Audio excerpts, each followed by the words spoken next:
It's my pleasure right now to introduce a guy who also doesn't really need an introduction. Carl Icahn is here, and when you have a conversation about the long term, he is the one person that you want to hear from in an odd way from the other side, though he may think he's on their side, so we'll see. Carl Icahn.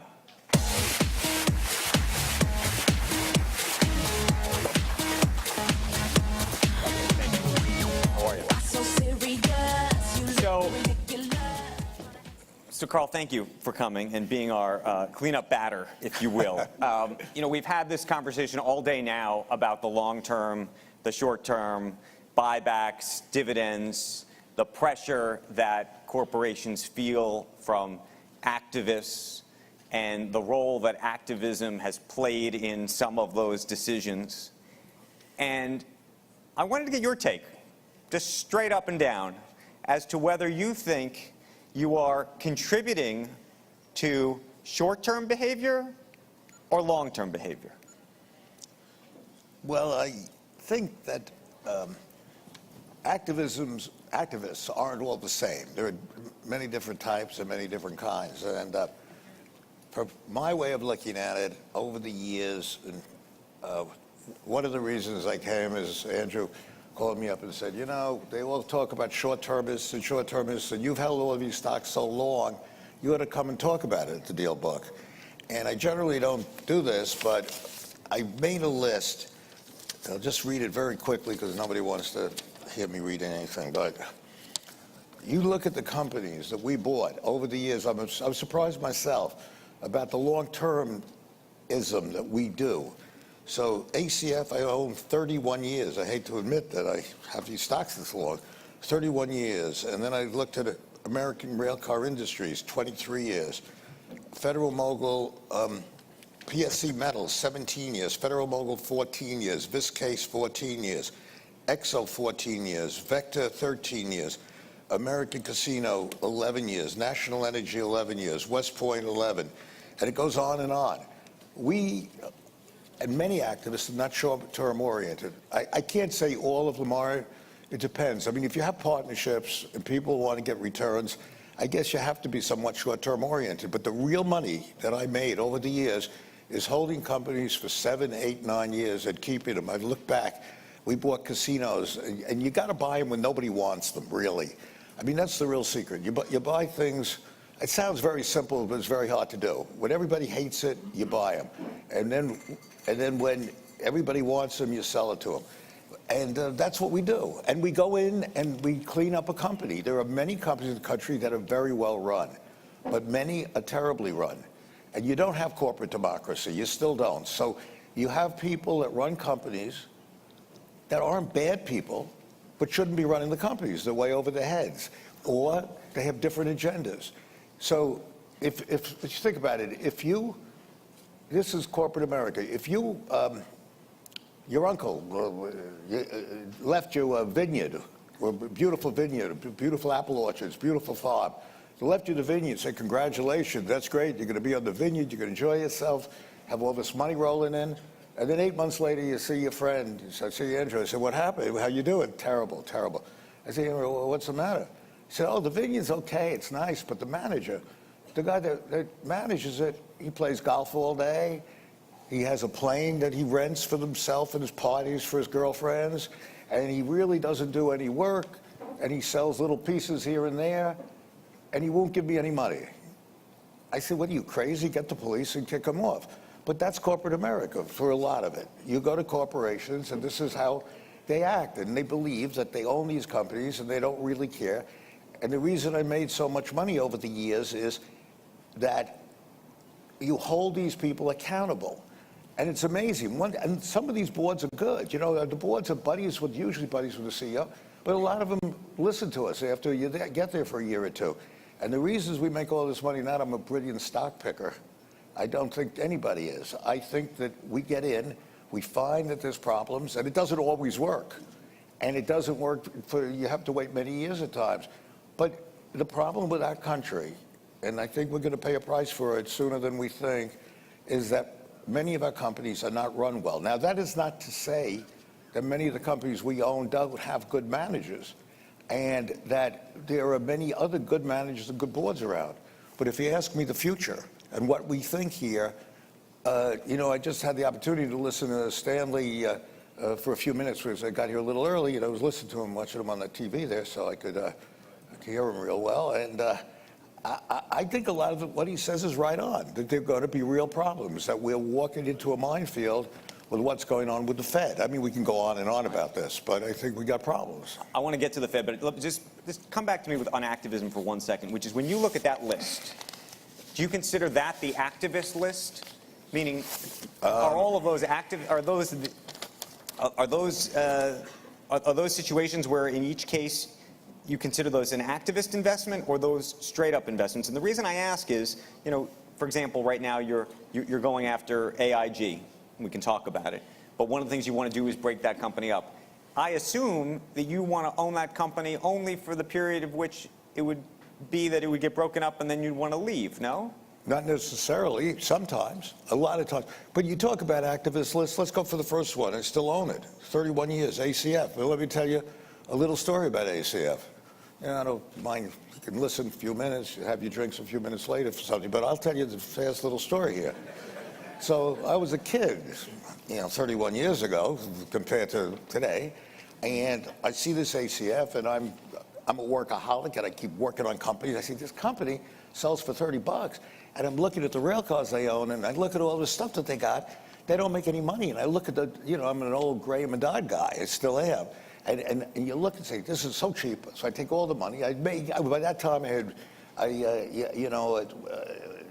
a fair amount of money. I mean, nothing like today, I guess, but enough to, put in 400 or 500 million or borrow it or whatever I did. And I bought a lot of the stock. So now we're going in and we're saying, this is so cheap. It's $30 and they got all these assets. They're not making any money, but what the hell? So I finally get control of the company. I get the company. And now I go in and, I'm a good math guy. I don't believe in micromanaging. So I meet the CEO, and he said, Mr. Icahn, we'd love to have you. I mean, after a bit of fight, we still love to have you aboard, boom, boom, boom. I said, great, let's be friends.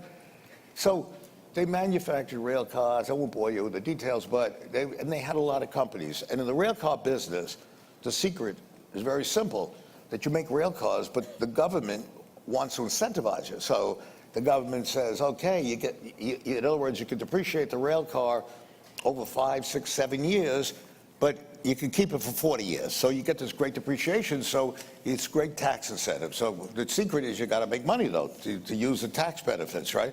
So these guys kept buying companies, and every company they bought, they lost money. So that's what was the real problem. So now I go, and they got 12 floors on 3rd Avenue, when real estate was pretty good. I was the early 80s. And I say, okay, you're the guys that lease the rail cars. You're the guys that do all the darn work. And that's a true story, and it's sort of amazing, but it still applies a lot to today, maybe not as much. Well, pretty much as much. You're gonna listen to this, it's hard to believe, I know. So I go in, and I'm a good math guy, I was a good numbers guy, I was a good poker player, I'm gonna go understand what they do. So they said, Mr. Icahn, go to the 12th floor. We go to the 12th floor, and I write a yellow pad, and they try and explain it, blah, blah, blah, and you do this. And these guys do this, these guys do that. I go to the 7th floor, new guy. Spend the whole day, go home, take a look at my yellow pad. I can't figure out what the hell they do. So I go back the next day, and the 7th floor, 9th floor, 8th floor, boom, boom, boom, and I say, I'm not an idiot. I can't figure out what the hell they do. It's like razzle-dazzle. This guy does that. And I start asking, well, what do you need him to do that? Oh, this is very arcane stuff. You're not going to understand it. I say, okay, fine. So finally I say to him, I'm going to St. Louis. I want to see the guy who's the COO. I want to see the guy that manages the stuff, that makes the rail cars. Don't go, Mr. Icahn, don't go. So I say, well, why shouldn't I go? He said, they're scared of you. I said, what do you mean scared? What did I do? He said, nah, they depend on us. They depend on us, and we tell them what to do, and they're very worried that you might do something with us. I said, well, I'm not threatening to do anything, but I'd like to see it. But don't go. So I go back, 8th floor, 9th floor, 7th floor, boom, boom, boom, boom, go back home, can't figure out what the hell's going on. So I said, screw these guys. So I called the guy, his name is Joe, in St. Louis. I said, look, Joe, I want to come see you. See, of course, Mr. Icahn, I'd love to see you. I said, do me a favor, don't tell the CEO I'm coming. I just want to come myself and talk to you, but don't get nervous about anything. He said, why should I be nervous? I said, you're right. This guy, Joe, is like a John Wayne character. He was a captain in the Marines, a tough guy. I was scared of him. And I'm sitting there looking at him, we're talking and we're laughing, and he's showing me stuff. I understand what he does. He does this or that. boom, boom, blah. So I said, I want to have a drink with you. So we go out and have a drink. And we're sitting there having a martini, the two of us. I said, Joe, I want to ask you something. I don't want you to think that I intend to do anything, because I don't want you to be nervous. You know, why should I be nervous? I said, I just want to tell you, I wouldn't know how many of those guys in New York you need to support your operation here, because I honestly can't figure out what they do. And he says, I'll tell you what you should do. I'll tell you how many supports I need. I need minus 30. So I say, Joe, what the hell does that mean, minus 30? Because you don't have the balls to do what I'll tell you to do, just like that. I said, what's that? Get rid of all of them tomorrow. Get rid of all of them. And I'll need 30 people less that have to support them with the numbers that they don't need from me. So I go and I say, hey, it's unbelievable. I can't believe this. Now, today, I would have done it immediately, got rid of the whole bunch of 12 floors. But then I still was wondering, you know, maybe this guy Joe's a little crazy. You know, how could I get rid of 12 floors of people? So I figured, how do I do that? And meanwhile, I knew the guy who owned the building. And he said, you know, Carl, I could use the lease if you get out. And I don't think these people do anything. I watch them. And I said, bullshit, he's a real estate guy. What the hell does he know? So I now go and I figure, what the hell do I do? So there's a consultant around. And, you know, consultants are okay sometimes, you know, not too often, but sometimes. But I brought these guys in, nice guys, Columbia University at those days, and they were the great leasing experts of the world. You know, leasing, they do this for all these companies. I call them in, 3 guys come in, and one is a professor at Columbia, and he says, Mr. Icahn, we understand your problem. Very arcane. I said, yeah, I heard that word before. You're really arcane. So I say, I want to know what they do. Don't worry about it. 3 weeks, we'll be back. It's $250,000. I said, okay, I'll pay you $250,000. Come back in 3 weeks. They come back in 3 weeks. Now, this is sort of hard to believe, but it typifies America, but people don't believe it. Comes back in 3 weeks with a book like this. Big book, you know, boom, boom, boom, yellow graphs, red graphs, green graph. I say, hey, I ain't going to read this book. I said, and I'm colorblind anyway. So I say, all I want you to do, here's a yellow pad. I did very well in school. I'm a numbers guy. Tell me what they do. And I said, here's your $250,000. And I give it to him. And he looks at me, he smiles. He says, you know something? You've been square with us, Mr. Icahn. You seem like a good guy. So I'm going to tell you something. We don't know what they do either. I'm not joking. I am not joking. But here's the funniest thing. I mean, it's really sort of funny. I said, screw it. I called Joe up. You know, he comes over. He said, great, do it. I gave him this severance. Nobody was mad. Got rid of the whole 12 floors. Sold the lease for $10 million. That was a lot then. And if you shut down a grocery store, let's say you bought a grocery store and shut it down, you'd hear from somebody. You know, somebody didn't get the apples right. You know, the pears were rotten or something. If you had a flower shot, the roses wilted. It was like out of a science fiction movie. It's like they never existed. I never got a letter. I never got anybody calling me. They left. It was like one of those bombs, you know, that just hit the thing and you know, kills all the people and the building stays. But I follow those principles a lot in what I do. There are very many companies where, and it's nobody's fault really, but it's just the CEO doesn't care. He's making a lot of money. And today it's very dangerous because a lot of these mediocre companies are borrowing money, and they're borrowing money very cheaply. And that's what theoretically makes the earnings that I think are very questionable. But there's an argument to be made that some of these CEOs are borrowing the money to pursue buybacks and dividends and other financial engineering initiatives because they're worried that otherwise, if they don't, you're coming. Yeah, I know, they say that, but that's not true, okay? They buy it back because they have options, okay? And they want their stock up, and that's all they really care about, and that's human nature. They know they're not very good at what they do. They really do know this, and they don't even want to do it. They're out there, they're all scratch golfers, these guys, and they really, and by the way, even if I was coming, they're right with me. They're saying, great, let's just keep buying the stock back. You know, there are companies out there, many of them, by the way, that are going at 30 times earnings because they keep increasing earnings because they're buying back stock. I mean, each one is a little bit of a different story, but they're buying back stock, buying it back at very low interest rates, and inflating earnings by, they're not in any way showing you the real earnings, okay? They're looking, you look at a lot of these, for instance, they're not depreciating correctly. They're going in, and if you look at a lot of companies, I mean, Valiant's a perfect example, but you have other ones too. I mean, Valiant's a ridiculous example, right? I mean, Valiant, the analysts let them get away with it. They go in and they say, well, we're not going to care about GAAP earnings. We're not going to care about GAAP earnings. Okay, nobody cares. Good. Okay, so Valiant goes and buys a company that has a product, a compound. It's a good compound, but it's going off patent in 3 years. So we don't care about that. We don't have to amortize that because we're so good. We'll buy other companies. But by the way, when they buy the other company, it's not research and development. They're not expensing it. So we'll buy these other companies. So we're great. And the analysts are genius, you're geniuses, and go ahead and do it. So the earnings are so overstated because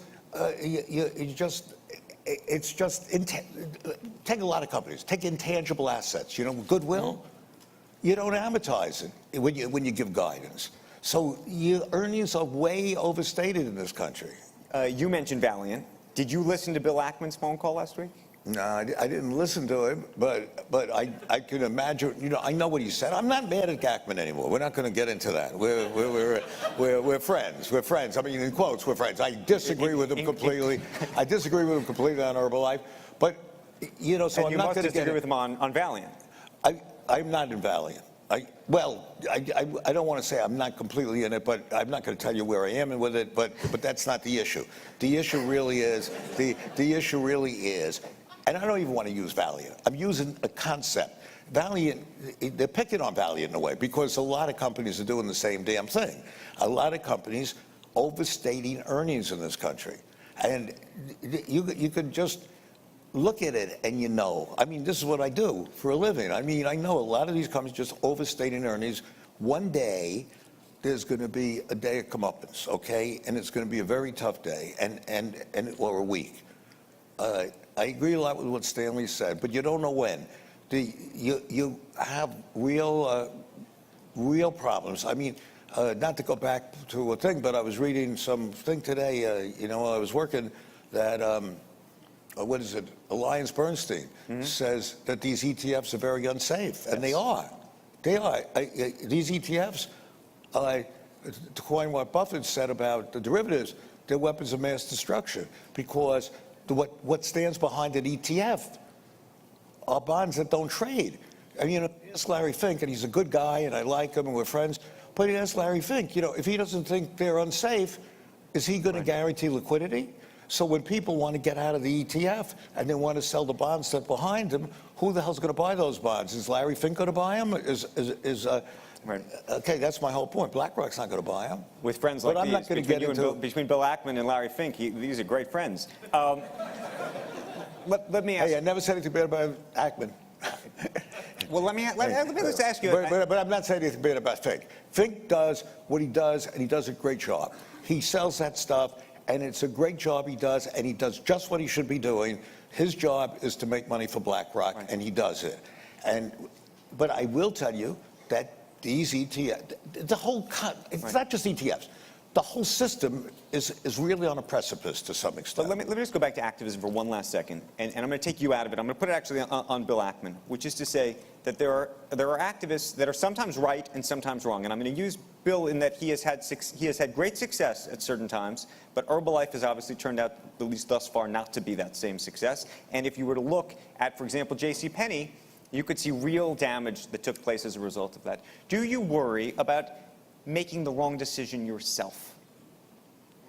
Yeah, I think that we all make wrong decisions. However, I think in a certain way, over the years, I learned this, that if you're conservative somewhat and you have capital, that's why I really, frankly, got out of the hedge fund business. I did it for a while, and actually, I was a good guy. I got paid for being really ethical because in '08, when everybody wanted money, I didn't have to give it to them because, I had 3-year money. So I did it. I said, okay, I sort of made a deal with people. I bought them all out. It was the best buy, one of the best buys I ever made. I spent about $1.5 billion. Just anybody who wanted money, I gave it to them. And then the problem with the business and being an activist, it really doesn't go together. I don't believe. And I mean, I got good friends that are activists that make a lot of money.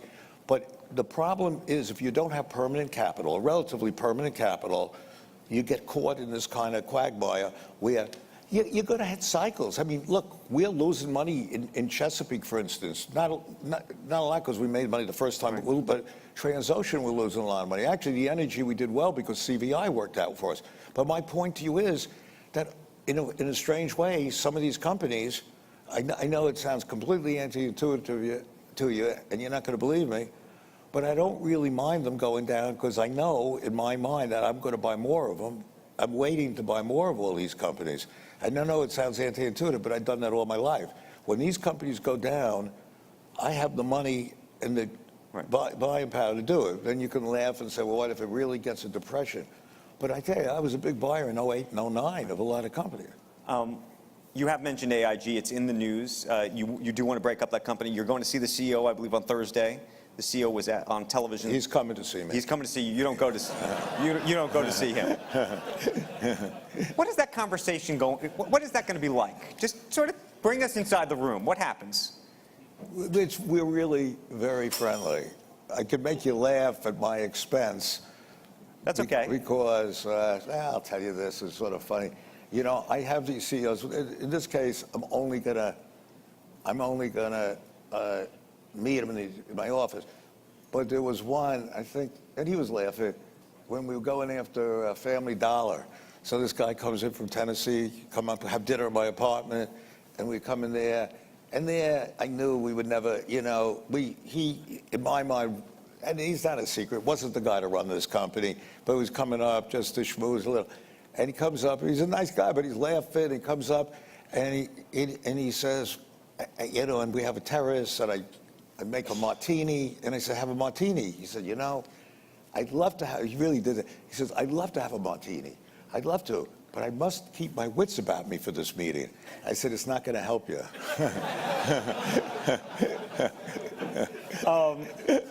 I want to turn the conversation briefly towards politics. I mentioned it earlier, Al Gore was here, and I mentioned the idea that Donald Trump believes that you should be his Treasury Secretary should he win the presidency. Officially, do you want the job? No. I think I know he says that, but there's no way I would ever do that, and it's a joke, maybe. I don't know if he's joking or not, but I think he's serious. No. I'm certainly not. I'm not ever going to be secretary of anything in Washington. I mean, I deal with Washington a lot, and we're very involved with Washington now.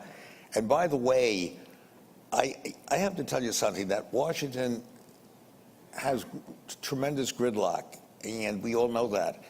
And there's a law that it's almost absurd. It's almost complete no-brainer not to pass in the next month, which is, and it can be passed, and it's really closer than people think. And I've been working on this assiduously for the last 3 weeks, talking to Schumer, talking to Paul Ryan, talking to all these guys about repatriation.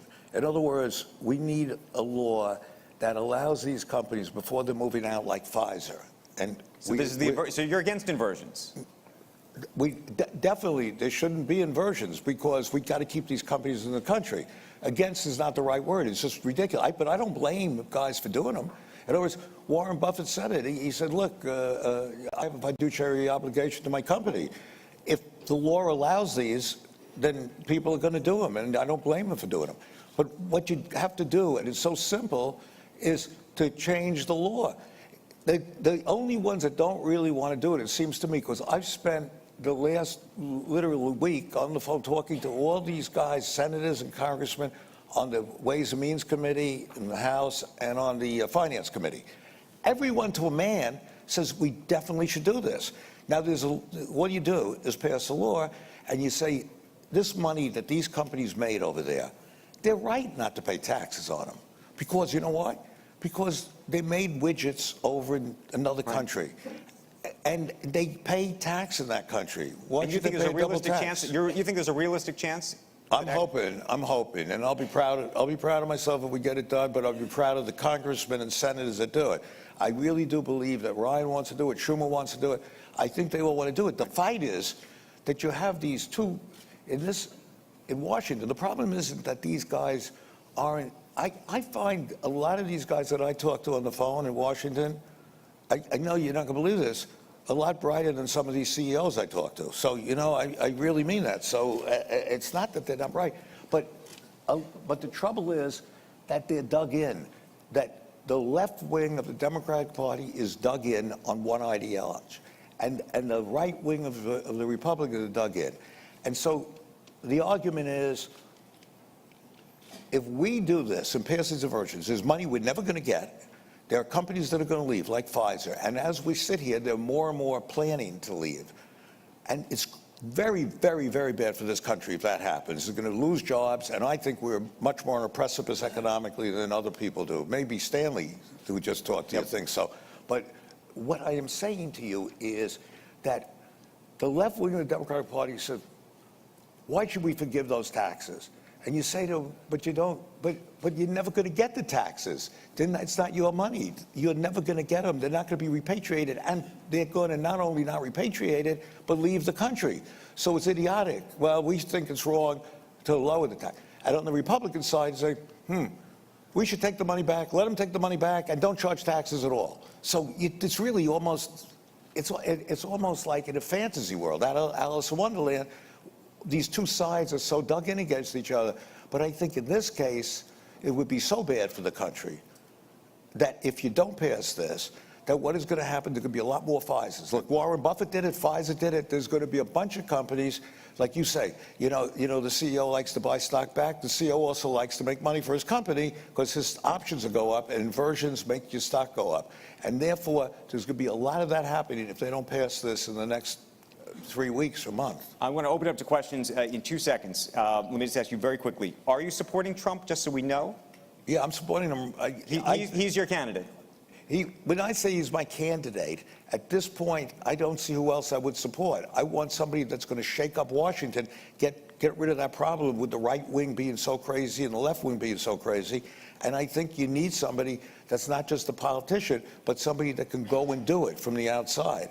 So you need somebody like a Trump that can face up to him and fight and get something done. What do you think about then the conventional wisdom that his candidacy, at least early on, there was a view, broadly speaking, that it was not serious? Oh, I think it's very serious. I don't agree with that at all. I don't know him that well, but I've known him for years and years. He's dead serious. And he thinks he's got a chance to win. Okay. I mean, and you don't. And I can't say, I'm not really a politician. I don't go to Washington very much. In fact, I don't go at all. But, you know, I talk to him on the phone, you know. Right. So I find my time better spent here. But I would tell you that Trump is serious. Final question for you. You just started a super PAC, $150 million, correct? There's an argument in this country about money in Washington and the role that money plays or shouldn't play. And I just walk us through your thinking of starting the super PAC and whether you think philosophically it's a good thing or a bad thing. I think if a super PAC discloses what they're doing, a lot of that law that you're talking about was because they weren't disclosing. It was secret. Money was being given in secret. But I see nothing wrong with going in and trying to press your point and trying to get things across in Washington. The trouble is that most of the time, these guys in Washington just go out and try to raise money, and they keep working on raising capital. I think if you really want to change the laws, it should be more like it in England, where there's a certain amount of money the government pays you. You want to go for a nomination, you want to go run for Congress. Hey, you pass certain tests. I mean, I'm not going to make the law sitting here, and I haven't even thought about that much. But you go, pass certain tests, do certain things, show certain record, they give you money. And now you don't have to worry. You don't have to worry about kissing somebody's ass to get the money. And this is what really should happen. So Okay. that's what I think. Thank you, Carl. Let's open it up for a handful of questions before we all get a cocktail. So it sounds like cocktail might not help, but get a question in the front. Do you think other financial institutions are open to investment like yourself? Investment banks, I mean, clearly you've urged AIG in your letter last week, but just wondering if other banks, investment banks, asset managers would be open to your type of letter like you About said. AIG, you mean? Exactly. Yeah, well, look, I think, to me, I've said it publicly, I think it's self-evident that it should be broken up. And usually when it's self-evident, it's gotten to a point where over the years, I've gotten this reputation, made a lot of money for a lot of these funds, and they listen to you. They do. And I can get an audience where some people can't, on the one hand. On the other hand, I'd love to hear, and that's why I'm waiting. I haven't answered what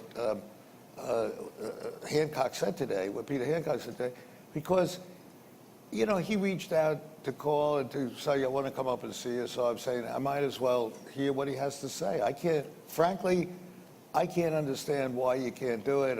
I think what he said today, I don't think made a lot of sense, but I don't want to really criticize it. Look, you have to have an open mind to these things, and he might have things to tell me that will turn my opinion and change it. So I want to hear what he has to say. We're going to try to go around rapid fire, if you will. Thanks for coming today. So, earlier in May, you made an investment in Lyft. You made a $100 million investment. And earlier in this conference, we had Chris Sacca and Peter Thiel talking about Uber and how great it is, and they claim there's only room for one. And you say there's really room for two. So I wanted to hear your commentary on that. I can't quite hear what The question was, you have a stake in Lyft, apparently? Yes.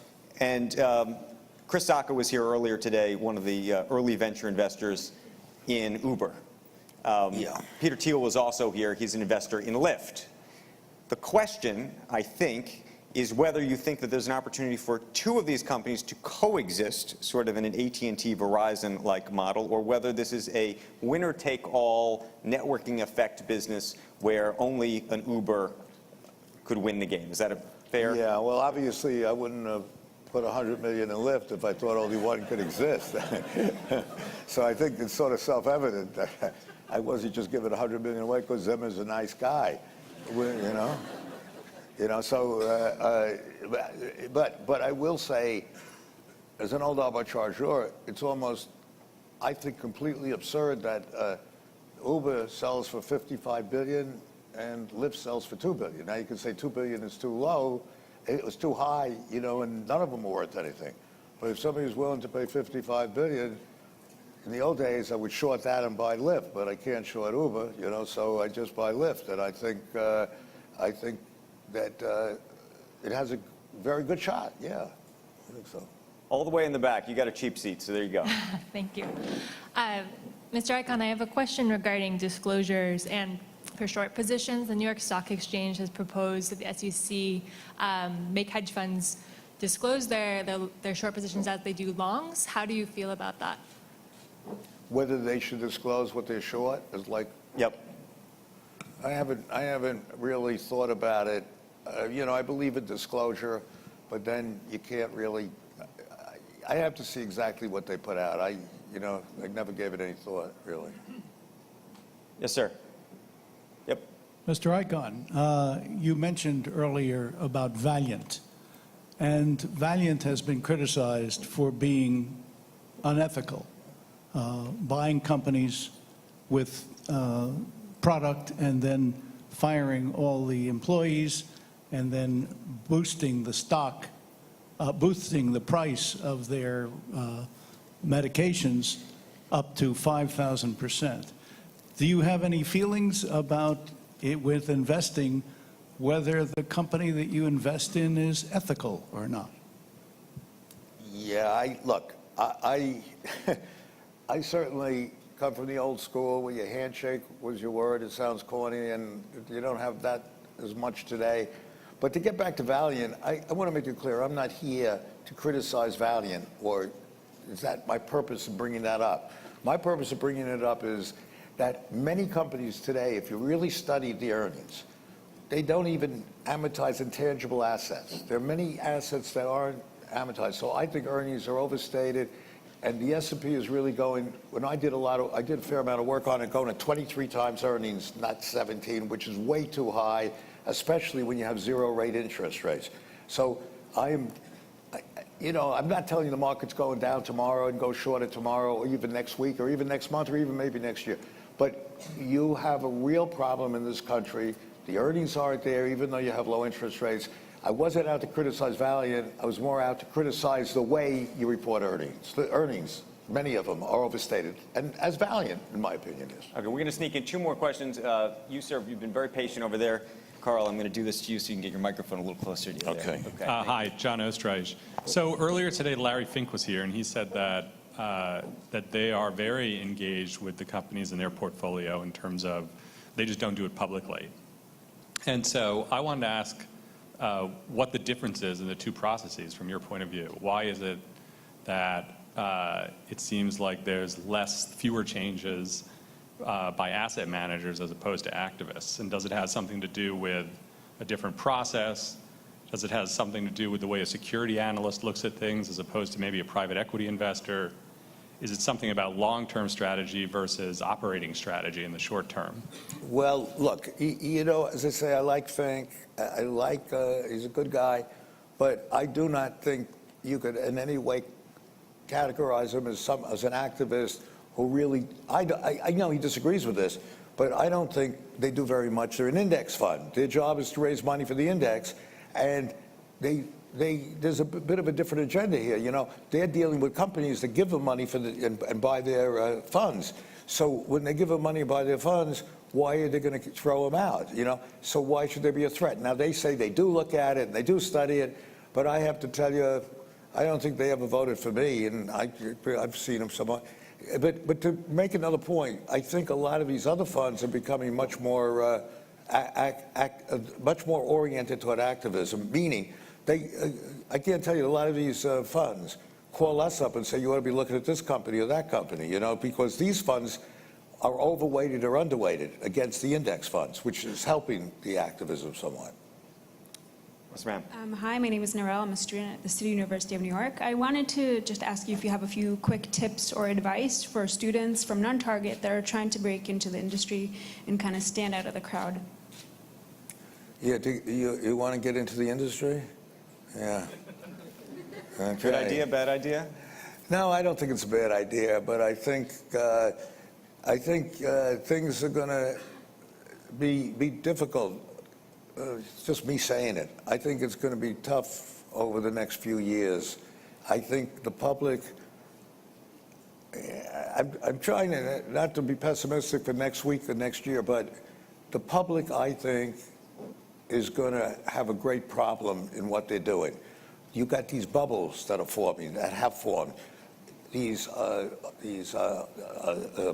that you have, high-yield bonds, junk bonds. To me, if there's a problem, they're going to, go over a cliff. And the government, rightly so, is saying, hey, we're not going to play with you with this too big to fail stuff. So too big to fail with the Volcker rule, which is good. They should have that. So there's nobody to catch this. There's nobody to catch those falling knives. So I think the public's going to become extremely disillusioned in the next few years. But I'm not going to tell you don't go into the business. I mean, if you can get into one of these top investment banking firms, I mean, they get paid for giving opinions. They get paid for raising money. I don't know why they get paid, but they get paid, And we try not to pay them too much, but, so it's a great business if you can do it. The risk reward's greatly in your favor. Hey, look, if you can run a hedge fund, it's great risk reward. You take no risk. So, maybe you take risk if you invest some of your money. But so you really, in a way, we were talking about this inequality of income. Now, maybe I'm serving my own purposes, but if you want to make a lot of money, take risks. That's what a capitalistic system is about. But don't get paid all this money for what you're doing is managing money. And frankly, I'd like you to show me somebody that really knows how to pick stocks. I never met anybody that can. I think over years, you go find companies, you nurture them, you like them, and you almost hope they go down because the Graham and Dodd model. shows you this is selling cheap. But today, and then ironically, my son came in the business the last 10 years. He worked pretty hard, and he introduced me to Apple, which I think is the greatest company in the world. But that's a Graham and Dodd company in a very strange way, because you buy an Apple at 8 times earnings or 9 times earnings. So if you find those and nurture them and wait and have patience, you should make money. But today, you get these guys making millions and millions of bucks for running money. And I hate to say it because they're all my friends, but you listen to them, I don't think they know what the hell they're talking about, you know? I mean, On that note, Carl Icahn, everybody, thank you very, very much. Thank you. Okay. Really appreciate you being here. Let me just say thank you for a wonderful day. Thank you, everybody, for your wonderful questions. This is a conversation about the long term. It's a longer conversation. I hope we get the chance to do it again.